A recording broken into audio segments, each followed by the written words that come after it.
ganito ngayon walang ginagawa. Yung 2 oras lang, ilayo mo ng konti, tapos sunugin mo yung mga basura.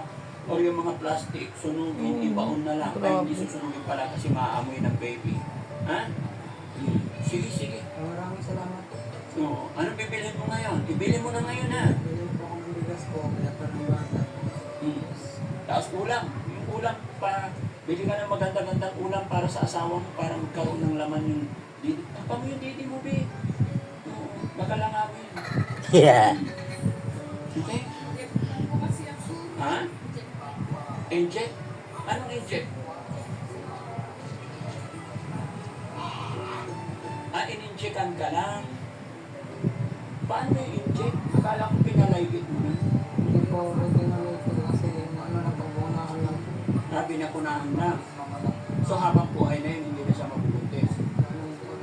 Ganun na yung bagong system ngayon. Okay, sige. Ganun na mag-iin. Diba? Ang galing-galing na asawa mag-isip. Yun na lang. Yun, pakatibay ka ha. Hindi ka na ibibenta ng papa mo. Sige, sige. Ayan. Magulang, bibinta yung anak. Oo. Bili po namin ng bigas po to. Oo. O, baka pag naubos na yan, ibenta mo na naman.